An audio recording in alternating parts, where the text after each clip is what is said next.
Hello, Medfield. Welcome to the newest edition of Medfield People. My guest today is somebody you probably know. He is not here as a police chief. He is here as a person who grew up in Medfield and ended up working for the town of Medfield, but has long-time family history here, and I really would like to introduce you to Bob Meaney, the man, as opposed to Bob Meaney, the police chief. So welcome back. Yeah. And can you tell us where you did grow up? Well, my family first lived on a house by South and Curve Street. And from there, we moved up to a house which is now a condominium right across from the Baptist Church on Route 109. Oh, you lived there? I didn't know that. Yep, lived there for a few years. And then just before I started first grade, my family had the house built that's down on Main Street. And then we moved down there. The one you're in now? Well, actually, that's the one I grew up in. I live next moved a door. lot. Yeah, well, I live next door. My wife, Donna, and I put a house up in 1983.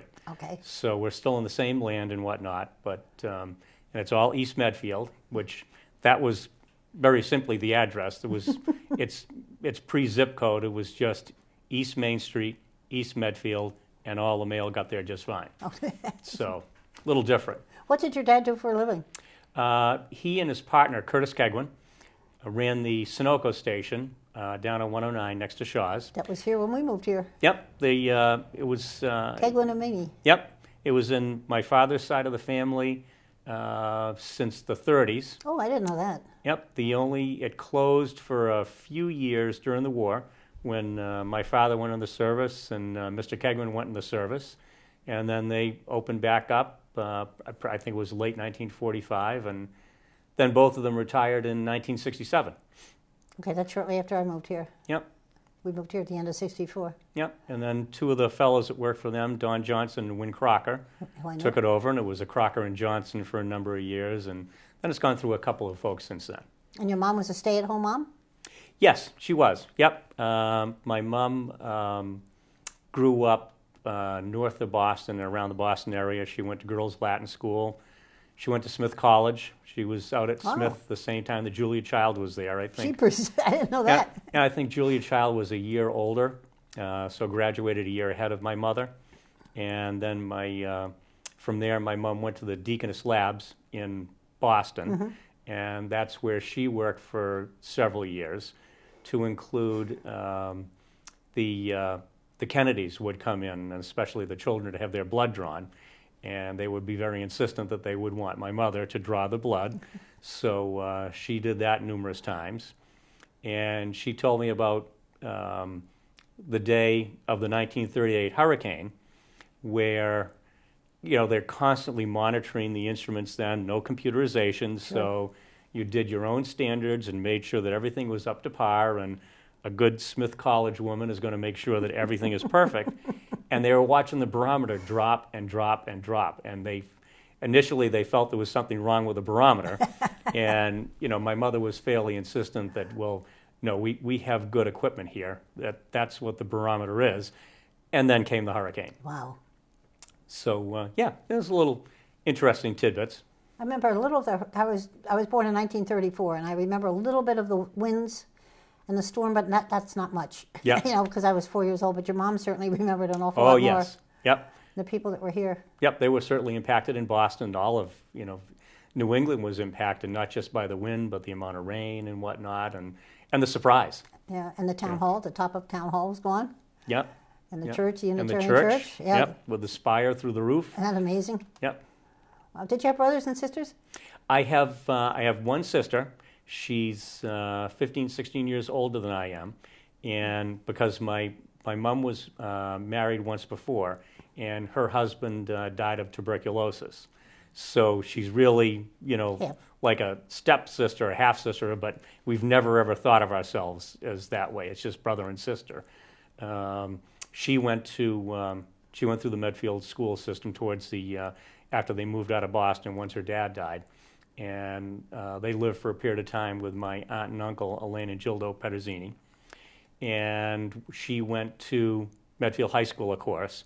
And although I don't recall any of this because she would have graduated from high school in the, I think, 1956, 1957, somewhere in there. But I was evidently the mascot for the girls' basketball team, which I have. You were the cute little boy. Yeah, I have no recollection of that at all. And, you know, I mention that, and of course now it's recorded for eternity. But, you'll never live it down, you know no, that. I'll never live it down. No, but that's similar age bracket when I was just about ready to go into first grade. We were still living down in the Baptist church. My Uncle Ed had a horse and wagon, and he would harness up the horse and wagon down in Main Street, crossing the Sunoco station, and come down 109, stop where we were living across from the Baptist church, put me in the wagon, and I'd go back down 109, and I'd pick rocks in the garden for the day during the summer, and I'd get 25 cents per bag of rocks. Wow. And then I'd get back in the horse and wagon and go back down 109. So yes, I can tell people that I can remember, you know, going around Medfield in a horse and wagon. Although it was a little unusual, even at that time, I can say that did occur. Yeah. Now, Ed was a Meaney, your Uncle Ed? Yep. He's your father's brother. Yep. Actually, he's probably my great uncle, actually. Okay. Yep. Because he was probably in his 80s when I knew him. And he died shortly after that. Died in the early 60s. So how many Meanies were here in this town? Oh, a lot. The stone at the cemetery is covered with them. And the other thing that's a little, that has caused Richard DeSorga some issues is that when they first arrived here in Medfield from Ireland, they came from County Cork. They got here sometime in probably the late 1850s. The name was spelled M-A-N-E-Y, Yeah, Meaney. And then by the time Catholics could actually be buried in the Vine Lake Cemetery, which was a while.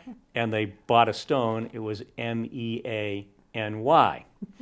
And that is what the window, the stained glass window in the old St. Edward's Church would have said. And somewhere over the next however many, 20 years or so, we added another E. So it's now M-E-A-N-E-Y. So 3 different spellings. It's all the same family. There's no little shoots going off to the left or the right. It's just we have an issue with vowel placement in my family. So we always told my son David and my daughter Sarah that if they had issues with spelling and vowels and whatnot, they come by it honestly, because obviously the rest of the family had a tough time with spelling also. But my father told, my maiden name was Brosnahan, which is not an easy. My mother was Carol, that's easy. But no relation to Pete, unfortunately. It would have been fun if we were related last night. But the name Brosnahan is tough, but there's Bresnahan, there's Brosnan, there's Brosnig with a G in there. And my dad said he thinks a lot of it was some of the Irish when they came over, and mine came over in the 1840s with the potato famine. He thinks they came over in a rush, and whatever the person letting them in heard is what they wrote down. He thinks that's a reason for a lot of the misspellings. I'm sure they probably didn't want to argue very much. They just wanted to get into the country. I bet they did. Why give aggravation to the people who are signing the papers are going to let you in? So, and then there was probably some spelling changes to take a little bit of the Irishness out of it, potentially, because, as a group, we didn't do very well initially when we got here in the United States. And obviously, as Richard DeSorga has shown through some of his research and his presentations, the Irish were not well appreciated. And nor the Italians. Nope. When I was doing the history of St. Edward's Church for Father Ryan, and I went into a lot of that about the Catholics not being allowed to be buried here in the town, upon further research, it looked more like it was an economic bias and not a religious bias, because the Irish and Italians came in and they were taking jobs away from the people that were already here because they were willing to work cheaper because they needed the job so badly. And supposedly, from what I researched, that a lot of the bias against the Catholics, the Irish, the Italians, was based on economics. Yeah. And I could see that. If you sure. A whole group of people came in and tried to take your job, you wouldn't like it either. And work at lower pay and absolutely do an equivalent job. And I suspect some of those things still continue this day. I wouldn't be surprised. Right. I wouldn't be sure surprised. that's part of some of our issues. Yeah. So where did you go to first grade? Which school was there? Memorial. We're talking 1902, I assume so. 1902.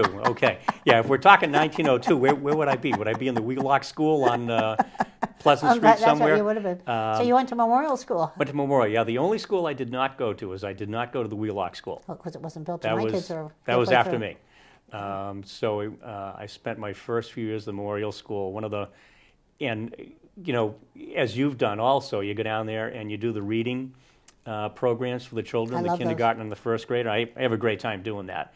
And I tell the children about how when I was in first grade, and how many of you people, little guys, how many of you know where Florida is? And maybe you've been there. And, a lot of them raise their hands. And, okay, so can you see Florida from Medfield? Like, no. I said, well, when John Glenn went up into orbit and they did the countdown over the loudspeaker, we all got up from our desks and ran over to the window and actually expected to see the rocket. They're much more intelligent these days. When I tell them that, they kind of look at me as if, how could you possibly think that? But that's okay. We weren't as well traveled then. And that was an astounding bit of science when that all came out. Yeah. That was blew my mind. It was a big deal. I mean, everything stopped when those things happened.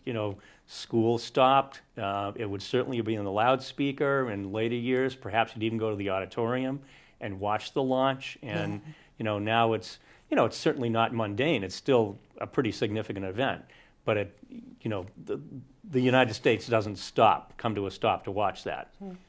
The school looked a lot different back then, though. It was much smaller. It was smaller, yep, and the office was more over on the Adams Street side as opposed to being in the Circle. The Circle was certainly there, but it would be over in the on the Adams Street side, and Mrs. Washburn would have been the principal. Wasn't she a gem?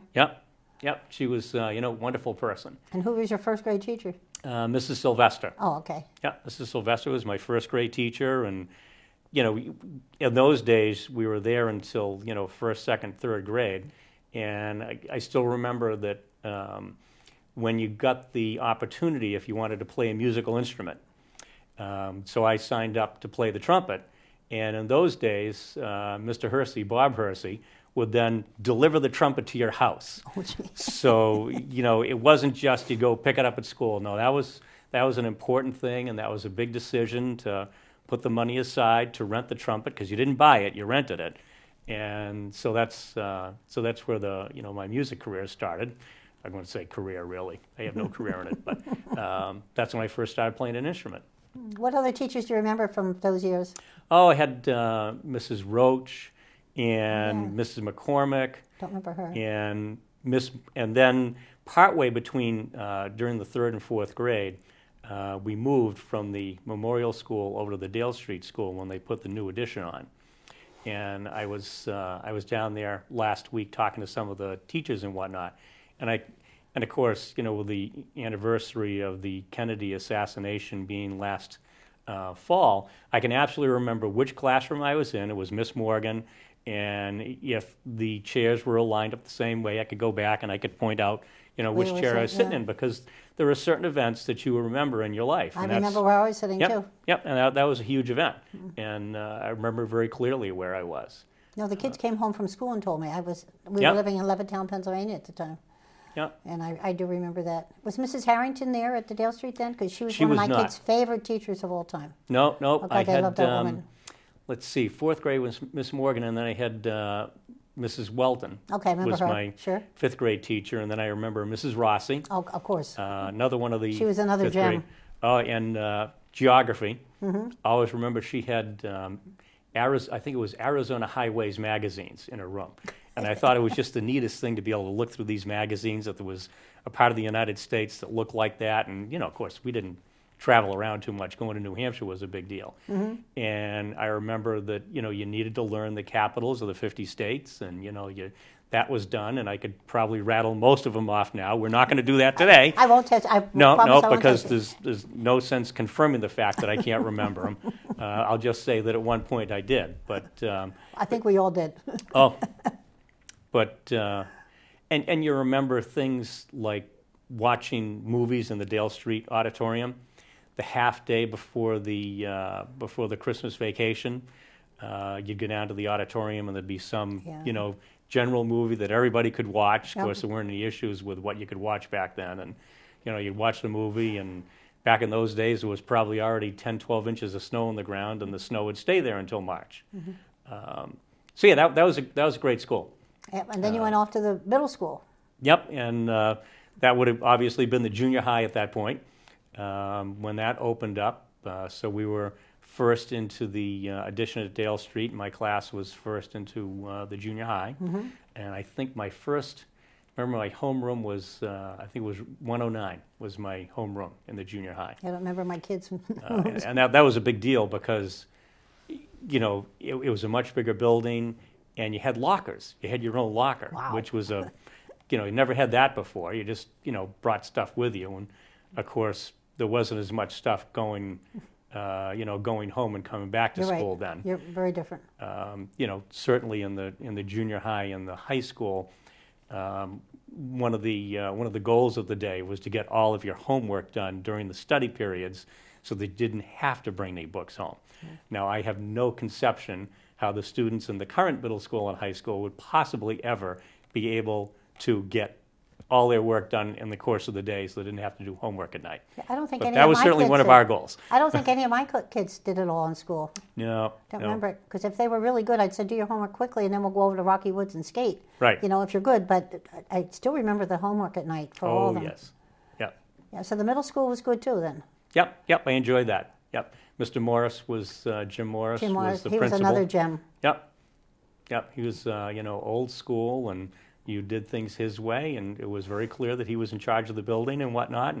But he was also a customer of my father's at the Sunoco station. So I knew that, if I'd done anything which gained attention at the main office, it would certainly gain attention at the Sunoco station probably later that afternoon. So, I tried to keep my head down as best as I could. It was mostly successful, but not entirely successful. Had a few times I was at the office. I was when I was talking to some of the teachers, I mentioned that I thought that the Wheelock School and the Memorial School were the only two offices that I never had to visit for disciplinary issues. Memorial because I was too young, and Wheelock because I never went there. So, Dale Street and the junior high and the high school, I had a couple of trips. Some of my kids could nothing too significant. At the high school was also good before you went off, before you graduated? Yep. I had a great time at the high school. By that time, I'd been involved in the music program at the junior high with Mr. Clegg. And then you get over to the high school, and Mr. Hersey was there, and Mr. Doug Godfrey was there. Yeah, I forgot him. And at that point, the high school music program took a little bit of a dip as it took some financial hits after I graduated. Of course, it's magnificent now, but we all had uniforms and suit coats, and the marching band would put on a performance at all the high school games and the different parades, and we just had a great time. I remember one of the parades, I was talking with Nancy Kelly about this, and I forget which parade it was, but we were marching down 109 and we got to Lord's Store, and for a long time Lord's Store had two doors, one closer to South Street and one closer to Bella Pizza. Right. So the left column of musicians, we decided to take a left turn, and we went off the street onto the sidewalk. We went in one door of Lord's, still playing our instruments, and went out the other door of Lord's and across the sidewalk and back out onto 109 and, joined up with the band again. That would have been fun. So, yeah, and, you had a good time doing that. Probably wouldn't be as well received now, but having fun's important. Oh, yeah. No, we had a great time.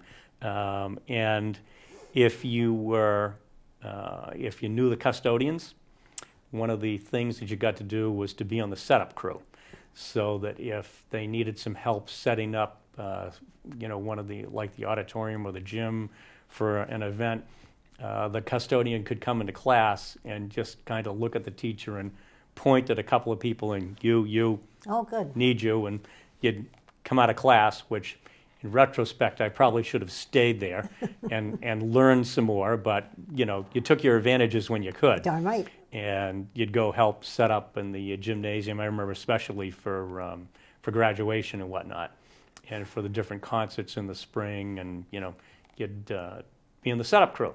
So there was a select group of people that were able to do that. I will throw none of the other names under the buses. You can perhaps figure out who they were, and maybe you can have them in subsequent interviews. And if they give me a list. if they choose to give it up, they can give it up, but I will not give it up for them. So after high school, off to where? After high school, I really didn't know what I wanted to do, and I decided that I was not going to just go off to find a college to go to, just to go to a college and spend my parents' money when I really had no direction. So I'd worked part-time at Fernandes Supermarkets, which was across the street from my house, for probably over 2 years at that time. And so I went to work for Fernandes full-time. And what I would do is I was a substitute dairy and frozen food manager, and I'd travel around to the different stores. They were all around southeastern Massachusetts. I think they had well over 30 stores. They were a really large grocery chain at the time. And I would go to places where somebody was out sick, or they're going to be hurt for an extended period of time, or the person had left the job, they had nobody to fill in. So I did that for a year, and it did a couple of things for me. One, I saved a lot of money. So I was making some pretty good money back then, so that was a big benefit. The other thing is it gave me a view of how it is to be out there in the working world, and that was that was a good perspective to get, as opposed to just going off to college. And then by the fact that I was when I say as the manager of the dairy and frozen food department, there's one person, so that's it. But I had a couple of part-time people working for me, so I had to do some scheduling, and I had to order things and make sure everything was in code, and the milk, was in code. So there's some responsibility. So it was very good. It worked out well for me to take that year off and work. I've always thought that was one of the smarter things I did. And from there, I decided that I was going to continue and try my hand with music, and also with the fact that my aunt, Elaine Pederzini, was an English teacher here at the Medfield school system for a number of years. She ran the English department. She taught several of my kids. Oh, she had a big influence on my life. So I went to a school up in New Hampshire, Henniker, New Hampshire, called New England College, and I spent a year there and studying English and music, and actually did a little singing up there in a small camerata group, and played. My instrument of choice was the sousaphone or tuba, however you, big, large, noisy. So that didn't really work in a woodwind ensemble. So I had to figure out the baritone horn. So I played the baritone horn up there. So I did that for a year, and then partway through the year, during winter break, they call it January term projects, I needed to come up with some project to do 3 out of the 4 years. So the Concord Police Department was... here we go. They had this program where you could go and work with them and see what it's like to be a police officer. So, of course, this is, the dead of winter. It's January, and you got this college kid, and so, I would go out and I'd walk in the center of Concord, New Hampshire for 6, 7, 8 hours from midnight to 7 o'clock in the morning. Sometimes someone would feel sorry and pick me up and give me a ride around and show me some of the rest of Concord, and other times I'd walk with the beat officer, and I found all the little places, the restaurants where the back doors were open. You could go in and get a cup of coffee at 4 o'clock in the morning and whatnot. So from that, I started to get interested in police work. So that's where it started, was up there walking around Concord, New Hampshire in the dead of winter. So I then applied to come down to Northeastern University, to their College of Criminal Justice, and I was accepted and started there. And that would have been 1973, 74, somewhere around there. I would have started at Northeastern. So that's how the whole began. Police thing started. Yeah. I never knew how it started. Yep. Interesting. Yep, that was the genesis of it. Other than that, I was very happy doing English and music, and I'd probably be a underemployed English major and music major in sometime in the end of the 70s. I think when I first got to know you well, you were the state ambulance inspector. Yep, I was. I worked for the State Department of Public Health for, I believe that was 2 years. You're going to remember Buck Buchanan, of course. I sure do. Who had a lot to do with the ambulance here in Medfield and was on the fire department and was a member of the Board of Selectmen. So I was looking for something to do after I'd completed Northeastern, and I was working part-time at Simmons College as a security guard, and an opportunity came up to be an ambulance inspector. So I started doing that. And I literally inspected ambulances from the northwest corner of Massachusetts all the way down to the Cape and the Islands and every place in between. So, it was interesting going to different police and fire stations and seeing how they operated their business. Lots of different styles across the Commonwealth. You found very clearly, and if I hadn't known this from having lived here all my life, that you understand that we are very individual communities and we do things our way, and we're really not thrilled when people from the state come in and tell us that we ought to be doing it a different way, and here's the list of equipment you need to have, and here's the measurements and how your ambulance should be constructed. And so it wasn't necessarily a real popular job all the time. Oh. So, I found myself in the position of being a relatively young person trying to convince people who've been doing this stuff for 15, 20, 30, 40 years that there was other ways to do it, and here's some of the other ways. And sometimes I think I was tolerated. Other times I was just about tossed out. And other times people would listen and say, okay, all right, well, we can take a look at doing it differently. Well, I remember running into you. I was walking, I don't know whether I was walking a dog or a kid, and you stopped me, and I'm talking 1978, and you said, I understand you and your friends are taking an EMT course. Yep. And I said, yes, we were, and because the department had advertised they really were in desperate need of EMTs. Right. So several of us who worked in town or had part-time jobs decided we'd do it, including my husband, who didn't work in town, but we all decided we would do it. And our instructor was a very nice person, but we never touched anything. We sat there and saw slides and shows, but we never touched an ambulance. Right. We never touched a cot. We never touched an oxygen tank. And you asked me how we're going to do, and I said, we're all going to flunk. So you said if you can get the guys in your class together, you would run us through practice sessions in the fire station. And that's what you did. In a police station at that point. Right. And never knowing that at some point I would have the position of appointing you to the police department Yeah. and then, Right. then to be chief of police. It had nothing to do with that because No. I was maybe on the warrant committee back then. Right. But it had nothing to do with appointing you. People have often mentioned that. Right. Yeah. Did he have anything to do with that? And I said no. No, well, it was very different We back would then. never have passed. We would never Yeah. pass that test without you guys. Yeah. We really wouldn't have. I still remember it because that was 78. Right. Well, something like that, it's great to have book knowledge. It's wonderful to know what's going on and understand the various systems within the body and what happens to them. And you have to know that. But then, really and truly, at 3 o'clock in the morning, in the middle of Route 27, you also need to apply it.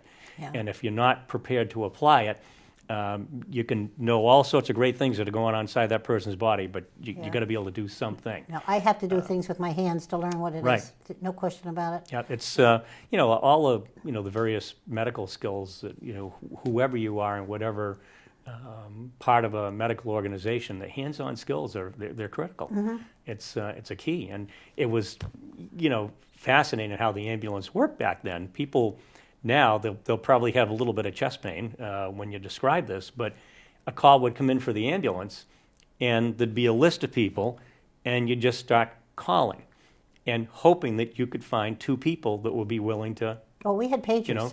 Yeah, In 78, we had pagers. Yeah, see, before then, when I was Okay. working on the desk as an intern from Northeastern, Oh, okay. you just started dialing the phone. And sometimes, there were no answering machines. There was, the pagers, we hadn't got them yet. There was nothing. So you just dialed the phone and hoped somebody would pick it up. and hope that person could go and do an ambulance run for you at the time. And back then, it was all run by the police department, not the fire departments as now. But we had pagers. We picked them up. Our shifts were 5 to 5. Right. So you'd walk down. I'd walk down. I lived close, and I'd walk down and pick up my pager and talk to everybody who was turning their pagers in, et cetera, et cetera. And that was so you're on for a 12-hour shift. Right. And that was a huge step forward. We had no paramedics either. No. So when things were bad, what we would do is have to call a third EMT. Sure. So when my husband was on call and they needed a third, I would go as Right. well when they needed that. But we learned a lot on the ambulance squad. Oh, yeah. And learned a lot about the police department. Yeah. Because it was run through them, and it was very, very interesting to see it. Yeah, and the officer, the police officer would go to the scene, but they would not get in the ambulance, either the front or the back, unless it was something really significant. Because, as today, and certainly then, there aren't that many officers in town at any given time. So to lose a police officer to take an ambulance run over to Newark Hospital, I mean, that could be half the shift. That could be one of the 2 people working. So, you didn't do that. So the town was absolutely dependent on you part-time folks to do that work. It was critical. So when did you meet the one and only Donna? I met the one and only Donna. She had graduated from high school, but there was a CPR class being given. And Mike Salucci, who you'll remember, he was another Medfield officer and another EMT, and he went and had a career with the Massachusetts State Police. He and I were teaching first aid and CPR classes. So we went down to, it would have been the junior high then, I believe, and teaching a CPR class, and Donna was part of the class. And so I was talking to her, but she told me that they were going to be moving up to Maine because her father was going to take a position managing a blueberry plantation up in Maine. So I'm like, okay, well, nice person, cute, but write her off. We're going to cross her off the list. So sometime during the end of the summer, I was working, a part-time shift, and I was in a cruiser, and I saw her, I believe it was the corner of North and Main, and if I'm wrong, you're not going to get her in here and interview her, right? No, okay. So it's just going to be my story. That's the key thing. And I said, hey, I thought you were going to Maine. Nope, not going to Maine. So I believe we went down to Friendly's and, met her down there for an ice cream, and that's when it started. And, it was 33 years of marriage last October, and we're working partway through our 34th year now, and it's been great. The woman should absolutely be sainted. Do your kids agree? I think I think they had a happy upbringing. And how many of them are there? There's 2. There's Sarah and Dave. Sarah's the oldest one. She will approach 30 this year, and David will approach 29. Sarah she is recently relocated to New Zealand. Wow. Yep. There was a handsome young gentleman down there, and she also found an exceptionally good job down there, very similar to what she was doing in Philadelphia. So she went down there before Christmas, just this past year. So she's been down there a couple of months now, and she has a very good job down there. What she does is she does training and leadership development. So she was doing that for a corporation in Philadelphia. One of her professors from St. Joseph's University recruited her into the company where he worked, and she had a great career. She developed an online university so that they didn't have to bring the couple thousand employees. They wouldn't have to continue to gather them throughout the world and train them. They could do it online. And what her company did is if you had something unusual, odd, weird, hazardous that needed to get from point A to point B in the planet, they made the arrangements for it. So it's kind of like a huge travel agency for cargo. Wow. And so she did. Good for her. So that's what she was doing. So now she's doing that for a company called Intergen in New Zealand. Their main function is Microsoft products, and the company is expanding, and they realized they needed to do some training and develop some leaders within the company. So that's what Sarah's doing down there, and I have to constantly remember that she's a day ahead, which makes me feel good, so that if I hear from her, it means from my point of view that tomorrow is coming because she's already there.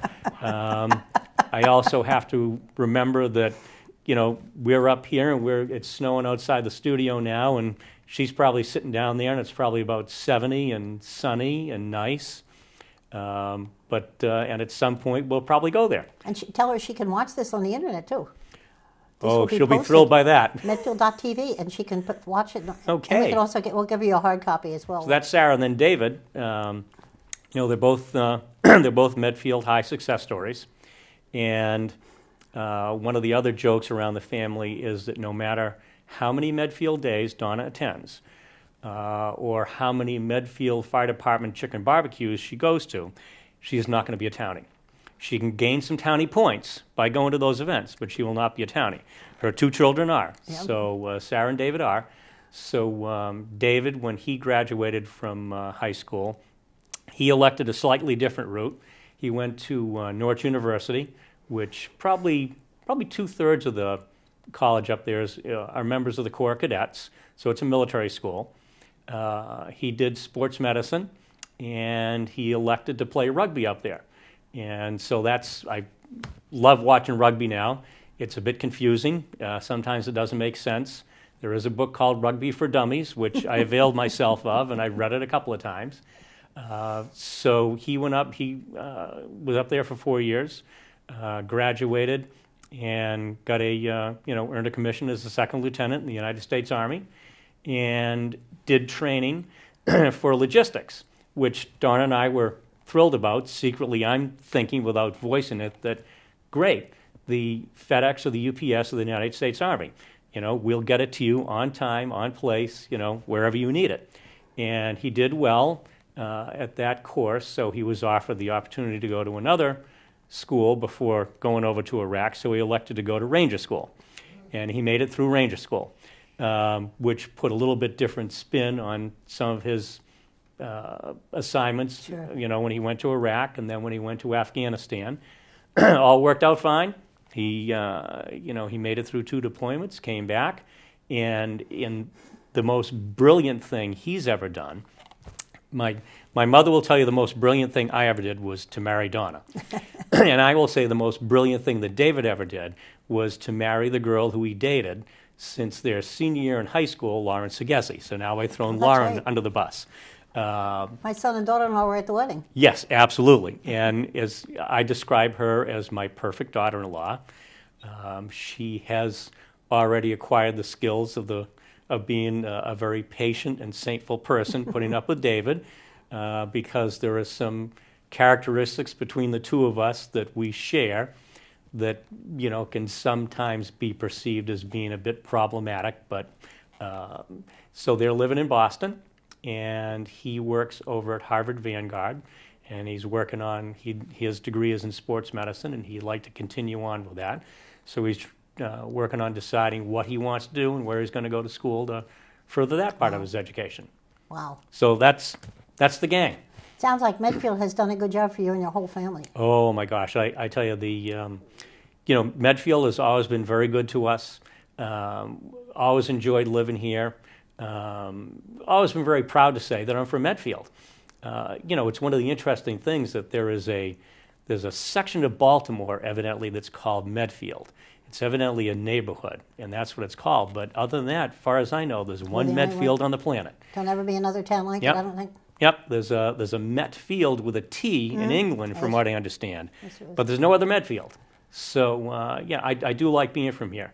And the school system did a great job, for my father and the people that came before my father, and my Donna graduated from here. I did, Sarah, Dave. So the school system here has been just outstanding. But it isn't just the schools; it's everything else in the town. And it's a neat little place. I know you won't say the police and fire are good, but they are good, and the highway department's fantastic, and the town hall does a good job. It's not just one department that does it. Nope. It's the whole town together, and that's what's so important. Yeah, and it's interesting that, last winter we had, there was some pretty good-sized snowstorms that we had to deal with.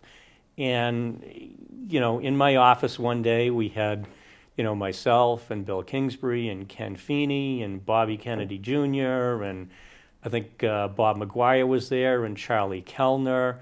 And, we all just figured out how to get everything How to done. do it together. And how to get the streets cleared, what I could offer, what the fire chief could offer, how we're going to coordinate it, what pieces of equipment the highway could, help the school clear their facility out. So, and the thing of it is, that's nothing out of the ordinary. It's just how business is done here. It's still a small town. We have growing pains. There's no question about it. We're getting to the point that we're not really a small town in size and some of the services we have to provide, but it still has that feeling. It still very much has a small town feeling and a very true feeling of community. I hope it always does. Yeah, you've seen it time and time again. If there's somebody in Medfield that's in a jam, there's a line of people waiting to help them, I have seen it with my son. Yep. There's people lining up to help you out. So I was amazed at the turnout when my son had a major accident. Right. He was lived on, I won't tell you, he'll be embarrassed if I say which son it was because I have 4 of them. Sure. But the neighbors, even people we never met before, were doing things. They call on offering me to drive a kid to Girl Scouts or to school, or what could they do? Would they need shopping? They deliver dinners fully cooked. Total strangers, people we never knew before. Yep. And I was very impressed by that response. Yep. It's a nice little system that no one's really put it in place. It's just always been there, and you hope it always will be God, there. I hope so. It's just it's a nice feeling. People in this town have your back. I spent 30 years as a selectman hoping to keep it that way, and I hope you, as a police chief, help too. Right. Well, you try to get your mind, and you worry less about,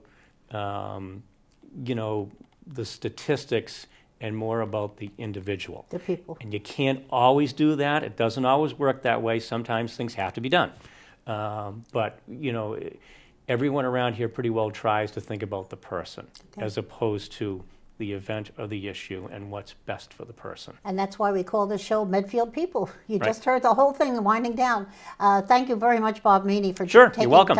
My next guest will be a woman who's going through treatment for breast cancer, and she and her husband will be here talking about how a family together can battle something that's not a lot of fun to battle. And they're being very open and very honest about their feelings and what they're going through. So I think that should be an interesting thing too. But this was terrific. Thank you so much, great. Bob. Yep, thank Appreciate you. it. Happy to be here. Okay, good job. Good job.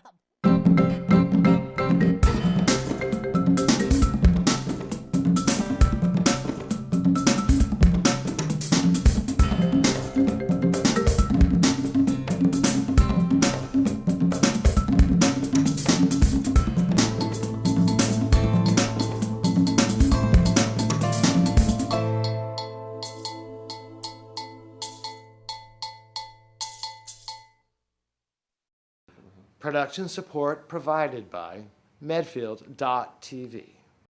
Access to our community.